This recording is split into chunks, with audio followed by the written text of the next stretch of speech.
நான் குற்றமற்றவள். நீதிமன்றில் டயானா கமகே வாதம்.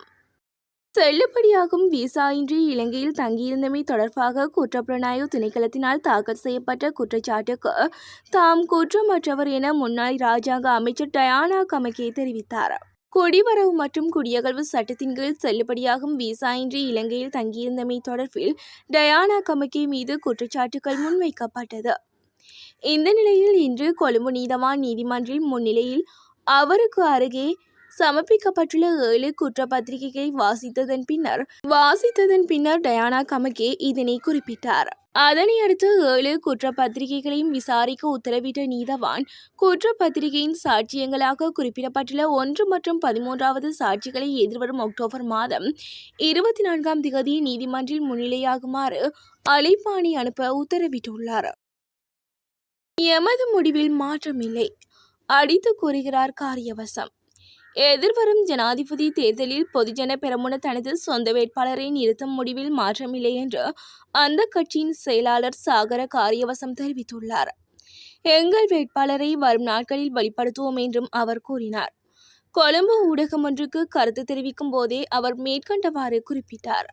மேலும் கடந்த செவ்வாய்க்கிழமை ஜனாதிபதி ரணில் விக்ரமசிங்கவை சந்தித்த 92 நாடாளுமன்ற உறுப்பினர்கள் பாதிக்கும் மேற்பட்டவர்கள் ஸ்ரீலங்கா பொதுஜன பெரமுன தனது சொந்த வேட்பாளரை நிறுத்துவதற்கான தீர்மானத்திற்கு கட்டுப்படுவார்கள் என்று அவர் தெரிவித்தார். அரசாங்க பிரதம கொரடா பிரசன்ன ரணதுங்கவின் அழைப்பை ஏற்று கூட்டத்தில் கலந்து கொண்ட பல நாடாளுமன்ற உறுப்பினர்களுக்கு கூட்டத்தின் உண்மையான நோக்கம் தெரிவிக்கப்பட்டுள்ளது. இலங்கை ரூபாவின் பெறுமதியில் ஏற்பட்டுள்ள மாற்றம். இலங்கை மத்திய வங்கி இன்றைய நாளுக்கான நாணய மாற்ற விகிதங்களை வெளியிட்டுள்ளது. அதன்படி அமெரிக்க டாலர் ஒன்றின் கொள்முதல் பெறுமதி 297ஆகவும் விற்பனை பெறுமதி 307ஆகவும் பதிவாகியுள்ளது. ஸ்ட்ரேலிங் பவுண்ட் ஒன்றின் கொள்முதல் பெறுமதி 381%ஆகவும் விற்பனை பெறுமதி 396ஆகவும் பதிவாகியுள்ளது. யூரோ ஒன்றின் கொள்முதல் பெறுமதி 320ஆகவும் விற்பனை பெறுமதி 334ஆகவும் பதிவாகியுள்ளது. அரசாங்கத்தை கவிழ்க்க அராஜகவாதிகள் முயற்சி. இலங்கையில் ஏற்பட்டது போன்ற குழப்பத்தை உருவாக்கி அரசாங்கத்தை கவிழ்க்க அராஜகவாதிகள் முயல்கின்றனர் என்று பங்களாதேஷ் பிரதமர் ஷேக் ஹசீனா இந்தியாவிடம் தெரிவித்துள்ளார். பங்களாதேஷிற்கான இந்திய உயர்ஸ்தானிகர் பிரணய் வர்மாவை நேற்று சந்தித்த போது ஹசீனா இதனை கூறியுள்ளார்.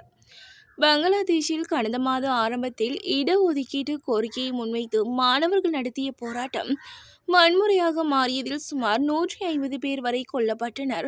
1000க்கும் மேற்பட்டவர்கள் காயமடைந்தனர். இந்த நிலையில் குறித்த வன்முறைகள் தொடர்பில் விசாரணைகள் முன்னெடுக்கப்படுவதாக குறிப்பிட்டுள்ள ஷேக் ஹசீனா அதற்கான ஐக்கிய நாடுகள் உட்பட சர்வதேச அமைப்புகளின் ஒத்துழைப்பை கோரியுள்ளதாக தெரிவித்துள்ளார்.